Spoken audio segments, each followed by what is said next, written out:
नमस्ते, मैं सुनीता आप सबों का मेरे चैनल पर स्वागत करती हूँ। आज हम पढ़ेंगे पाठ गीत का कमाल।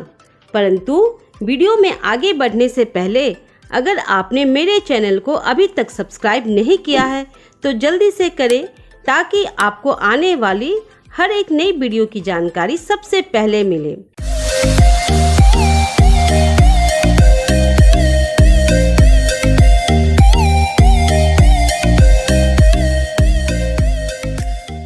क्या आप जानते हैं गीत संगीत हमारे जीवन में क्या मायने रखते हैं? प्रकृति के कण कण में गीत बसा हुआ है। अगर हम देखें तो नदी के कलकल में, पक्षियों के चहचहाहट में, हवा की सनसनाहट में हर तरफ गीत मौजूद है। गीत हमें आनंद देता है। तो आइए देखते हैं इस पाठ में गीत ने क्या कमाल किया है। इसके लेखक हैं रमेश बख्शी व अचला शर्मा। पाठ कुछ इस प्रकार है। रोहित तीसरी कक्षा में पढ़ता था।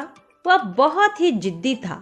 बात बेबात झगड़ा मोल लेता और बात करता तो ऐसा लगता जैसे खाने दौड़ रहा हो। एक छात्र या यूं कहें एक बालक था जिसका नाम था रोहित। रोहित बहुत ही जिद्दी स्वभाव का था। छोटे छोटे बातों पर उसे गुस्सा आता और जिद्दी था और बिना वजह वह झगड़ा मोल लेता और अगर किसी से बात करता तो ऐसा लगता कि जैसे वह उन्हें खाने को दौड़ रहा हो। किसी से अच्छी तरह से वो बात नहीं करता था। उसके माता पिता पड़ोसी सभी उससे थर थर कांपते थे। एक दिन की बात है कि उसने अपने दोस्त को गीत गाते सुना। एक दिन रोहित ने देखा कि उसका एक दोस्त गीत गा रहा है। वह उसके पास जा पहुंचा और बोला, या बताओ कि गीत कैसे गाए जाते हैं। दोस्त रोहित को खूब जानता था। उसका दोस्त रोहित के स्वभाव को जानता था, सो उसने कहा, गीत गाना तो बहुत आसान है। ये तो बाजार में मिलते हैं, जाकर खरीद लो। उसकी बात सुनकर वह घर पहुंचा। कौन? रोहित। और अपने पिता से बोला, आप बाजार जाकर मुझे गीत ला दीजिए। पिता ने बहुत समझाया लेकिन वह नहीं माना। जब रोहित ने अपने पिता से कहा, पापा जाकर मुझे गीत खरीद कर ला दीजिए, तो उसके पिता ने उसे बहुत समझाया कि बाजार में गीत नहीं मिलते हैं। परंतु रोहित बहुत जिद्दी था, वह नहीं माना। तब उसके पिताजी बाजार गए और एक दुकानदार से पूछा, क्यों भाई, गीत है क्या? दुकानदार समझा कि वह कोई गंवार है। बच्चों, गंवार का मतलब है अनपढ़। दुकानदार ने समझा इस व्यक्ति ने पढ़ाई लिखाई नहीं की है, इसलिए इसे नहीं मालूम कि गीत बाजार में नहीं बिकते हैं। सो उसने रोहित के पिताजी से कहा, आगे जाओ, वहाँ मिलेंगे। पिताजी जगह जगह भटके लेकिन गीत बिकते हो तब तो मिले। शाम हो गई। इसी उधेड़ बुन।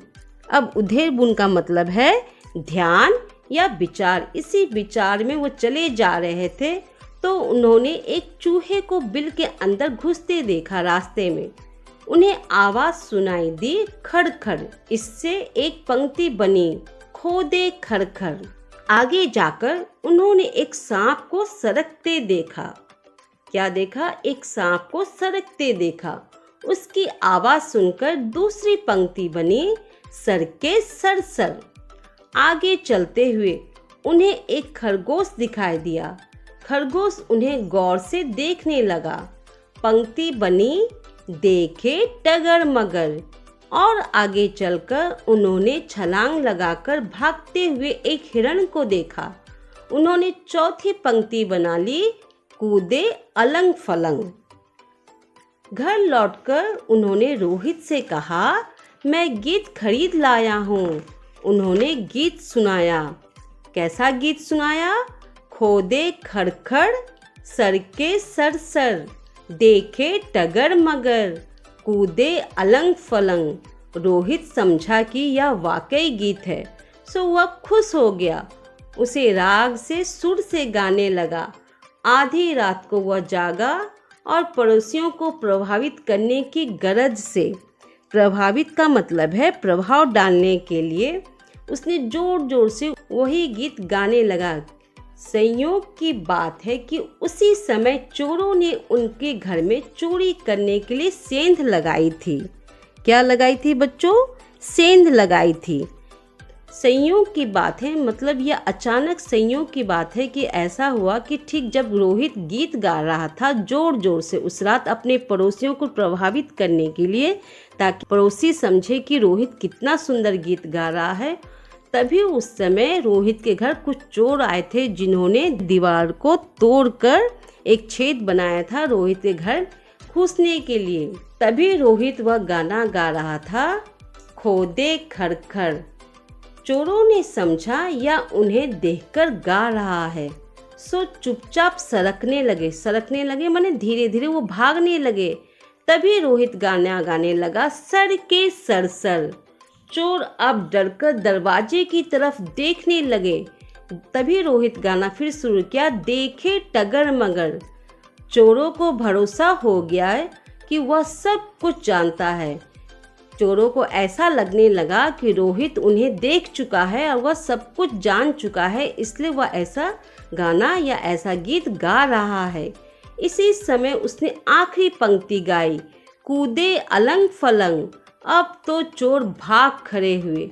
सवेरे जब पिताजी ने दरवाजे के पास सेंध देखी तो आश्चर्यचकित रह गए, परंतु रोहित को इसके बारे में कुछ भी नहीं मालूम था। वह तो मस्ती से अपनी धुन में वह गीत गाए जा रहा था। परंतु जब सवेरा हुआ, उसके पिताजी ने सेंध को देखा तो आश्चर्यचकित रह गए। जब उन्हें मालूम हुआ कि इस गीत के सुनने से चोर भागे हैं, तो पिताजी ने छाती फुलाकर कहा, देखा मैंने तुम्हारे लिए कितना बढ़िया गीत खरीद कर लाया हूँ। रोहित जीवन में पहली बार प्रसन्न हुआ। रोहित जो कि जिद्दी बच्चा था, कभी वह खुश होता ही नहीं था, हमेशा दूसरों पर गुस्सा किया करता था। परंतु आज पहली बार जब उसने सुना कि उसके गीत के कारण चोर भाग गए और उनके घर में चोरी होने से बच गई, तो आज रोहित भी पहली बार प्रसन्न हुआ। तो बच्चों, कैसा लगा आपको यह पाठ? इस तरह से हम देखते हैं कि गीत किस प्रकार हमारे जीवन से जुड़ा हुआ है। आप भी स्वयं गीत लिखें या फिर सुने और उसे गुनगुनाएं, तो इससे आप दिन भर तनाव मुक्त रहेंगे। अगर आपको यह वीडियो अच्छी लगी है तो इसे लाइक, शेयर और सब्सक्राइब करना बिल्कुल ना भूलें। मैं सुनीता जल्द ही आप लोगों से फिर मिलूंगी। तब तक के लिए आप स्वस्थ रहिए, मस्त रहिए। नमस्ते।